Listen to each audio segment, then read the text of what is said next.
سب سے اعلیٰ درجے کا اسلام کیا ہے؟ من سلم المسلمون من لسانہ و یدہ۔ زندگی میں یہ طے کر لو، کوئی کتنا ہی تمہیں دکھ پہنچائے، کوئی کتنا ہی تمہاری بےعزتی کرے، چپ ہو جاؤ، سہ جاؤ۔ مرنے والے کی کیا عزت، کیا ذلت، میں نے تو مر کے دیکھا ہے، اور مجھے یہ حدیث سمجھ میں آئی ہے بڑی اچھی طرح، موتوا قبل ان تموتوا، کہ مرنے سے پہلے مر جاؤ۔ اس وقت اگر میں مر جاتا تو مجھے کوئی گالیاں دیتا تو مجھے کیا نقصان تھا، اور مجھے کوئی نعرے لگاتا میرے لیے تو میرا کیا نفع تھا۔ تو مرنے سے پہلے مر جاؤ۔ کوئی تمہیں برا بھلا کہے تو تمہارا کیا نقصان ہے، تمہیں کوئی واہ واہ نعرے لگائے تمہیں کیا نفع ہے۔ اگر اللہ راضی ہے تو مردہ باد اور زندہ باد سے بے نیاز ہو۔ ابو ذر رضی اللہ تعالیٰ عنہ کو ایک آدمی نے گالیاں دی تو انہوں نے فرمایا، بیٹا ایک گھاٹی آگے آ رہی ہے، اس میں گر گیا تو جو کچھ کہہ رہے ہو اس سے بھی زیادہ کا حقدار ہوں، اور اگر پار ہو گیا تو تیری گالیوں سے مجھے کوئی فرق نہیں پڑتا ہے۔ من سلم المسلمون من لسانہ و یدہ موتوا قبل ان تموتوا۔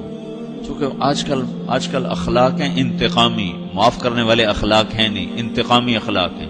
ہمارا معاشرہ انتقامی ہے، اچھا کرو گے تو ہم اچھا کریں گے، برا کرو گے تو ہم برا کریں گے، جیسا کہو گے ویسا ہم سے سنو گے۔ یہ ہمارا ماحول ہے، یہ ہمارا۔ ایک ماں کہہ رہی تھی دوسری ماں کو، میرے پترا کدی کسی نے واسطے سلام نہیں کیتا، بڑے فخر سے کہہ رہی ہے، ہمارے اپنے گاؤں کی بات، میرے پترا کدی نہیں کسی نے واسطے سلام کیتا، مائی جڑا کرے انہوں کریں دیں، جڑا نہ کرے انہوں پوچھ دے ہی کوئی نہیں۔ یہ وہ فخر سے کہہ رہی۔ جو سب سے بڑا عیب ہے وہ سب سے بڑا فخر بنا ہو۔ میرے پترا کدی نہیں کسی نے واسطے سلام کیتا۔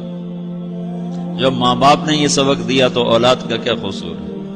ہمارا معاشرہ انتقامی ہے، ایک کی 10 سنانے کا ماحول ہے، تو آپ 100 کی ایک بھی نہ سناؤ۔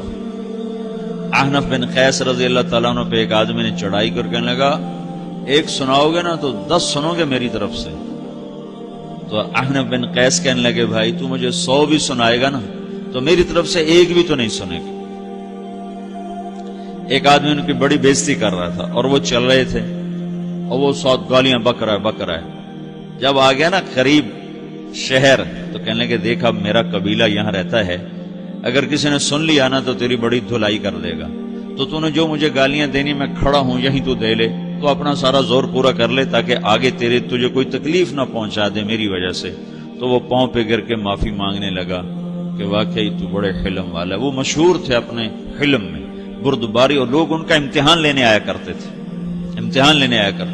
کہ بھئی کوئی ہے جو احنف کو غصہ دلا دے، تو لوگ ناکام ہو جاتے تھے، ان کو غصہ نہیں آتا۔ ایسے ایک عرب سردار گزرا معن بن زائدہ، وہ بھی اپنے حلم میں بڑے مشہور تھے۔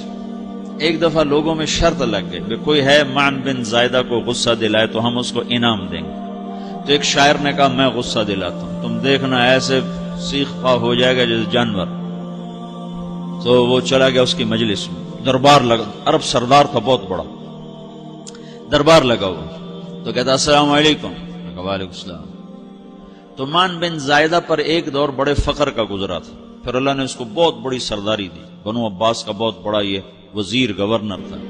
تو کہتا اتذکر اذ لحافک جلد شاۃ اذ نعلاک من جلد البعیر، کیوں بھائی تجھے یاد ہے جب تیرا بستر بکری کی کھال تھا اور تیرے جوتے اونٹ کی کھال کے تھے؟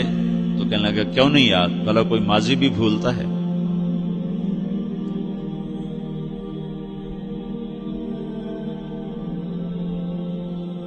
تو وہ کہنے لگا، پہلا وار تو خطا گیا، کہ فسبحان الذی اعطاک ملکا وعلمک الجلوس علی السریر۔ تو پھر ساری تعریفیں تو اللہ کی ہیں جس نے تیرے جیسے کو تخت پہ بٹھا دیا۔ کہاں بھئی ساری تعریفیں اللہ کی ہیں، میری تو کوئی اوقات نہیں۔ تو کہنے لگا، سأرحل عن دیار انت فیہا وان جار الزمان علی الفقیر، جہاں تیرے جیسا حکمران ہو وہاں مجھے رہنا گوارا ہی نہیں ہے، میں یہاں سے چھوڑ کے نکل جاؤں گا چاہے کتنی تکلیف اٹھاؤں۔ بڑے دربار میں یہ ایک گورنر اور وزیر سے بات ہو رہی ہے، تو وہ کہتا ہے اچھا بھائی اگر تو ہمارے پاس رہے گا تو ہم تیرا اکرام کریں گے، اور اگر تو جانا چاہتا ہے تو پھر رافقت کا سلام، تو وہ یہ بار بھی خالی گیا تو کہنے لگا فجد لی یبن ناقصۃ بمال،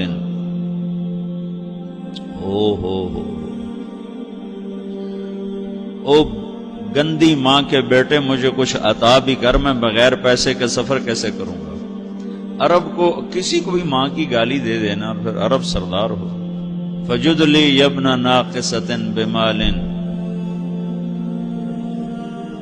بری ماں کے بیٹے مجھے کچھ پیسے بھی دے، میں نے جانا ہے۔ میں کہا اس کو 3000 دے دیا جائے۔ اللہ، تو کہنے لگا قلیل ما آتیتنی و انی لأطمع منک فی الکثیر، یہ تو بہت تھوڑا تو نے دیا ہے، مجھے اور دے۔ کہا اچھا بھائی 3000 اور دے دو۔ تو وہ شاعر کی بھی آنکھیں پھٹ گئیں، کہنے لگا اب ٹھہر جا ٹھہر جا، اب میں تیری اصل تجھے بتاتا ہوں۔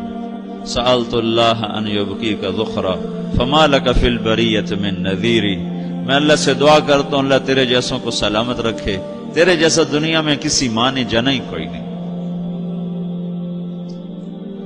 فمنک الجود والافضال حقا وفضل یدیک کالبحر الغزیر، تو ہی سخی ہے، تو ہی کریم ہے، اور سمندر بھی تیری سخاوت کے آگے کچھ نہیں ہے۔ تو نے کہا اچھا بھائی تو نے ہماری برائی کی، ہم نے تمہیں 6000 دیے، اب تو نے ہماری تعریف کی، اب 10,000 اور دے دو اس کو۔ باتیں ہی رہ گئیں، باتیں ہی رہ گئیں۔ کہاں سے لائیں ایسے لوگ؟ ہمارا معاشرہ انتقامی ہے، بدلہ لینے کا ہے، بدلہ لینے کا۔ تو میرے ساتھ کیا میں نے بھی کرنا ہے۔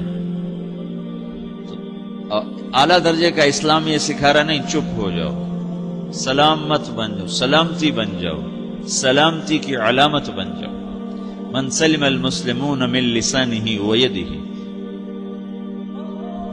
اب وہ سوال کرتا ہے یا رسول اللہ ای الایمان افضل، سب سے اعلیٰ درجے کا ایمان کیا ہے؟ اسلام کیا ہے؟ کلمہ، نماز، روزہ، حج، زکات۔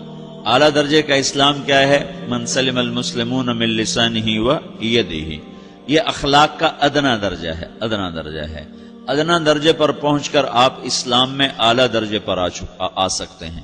وہ سوال کرتا ہے ایمان کیا ہے؟ تو آپ نے کہا اللہ پر، فرشتوں پر، کتابوں پر، رسولوں پر، موت کے بعد کی زندگی پر، تقدیر پر۔ اب ایک اور سائل سوال کرتا ہے ای الایمان افضل، سب سے اعلیٰ درجے کا ایمان کیا ہے؟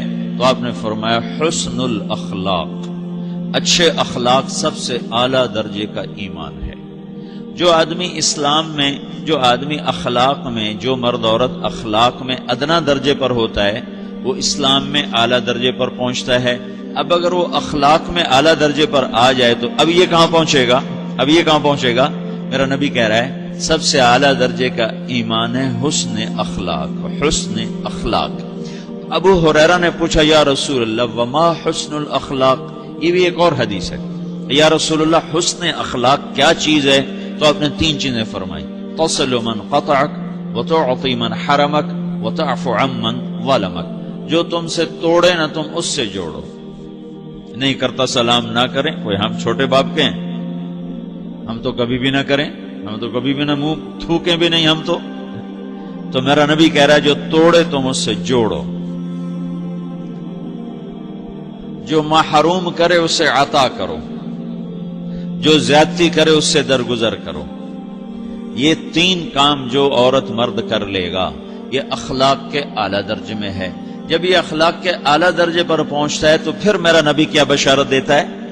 ادنا درجے پر پہنچ کر تو اعلیٰ مسلمان کی بشارت ہے، اور اخلاق میں اعلیٰ درجے پر پہنچ کر میرا نبی کہتا ہے کاد الحلیم ان یکون نبیا، اعلیٰ اخلاق والا بس نبی بنتے بنتے رہ جاتا ہے۔ اعلیٰ اخلاق والا ایسے ہے جیسے کہ نبی، قریب ہے کہ وہ نبی بن جائے، یہ تو ہے نا ترجمہ، لیکن ہم ہمارے اردو میں کہتے ہیں وہ نبی بنتے بنتے بنتے رہ گیا۔ کیا مطلب؟ کہ اس میں اور نبی میں صرف نبوت کا فرق رہ جاتا، باقی وہ سب کچھ حاصل کر لیتا ہے۔ تو یہ سارے دین کا میں نے آپ کو خلاصہ بتایا ہے کہ میری آپ کی ضرورت ہے کہ میرا اسلام اعلیٰ درجے کا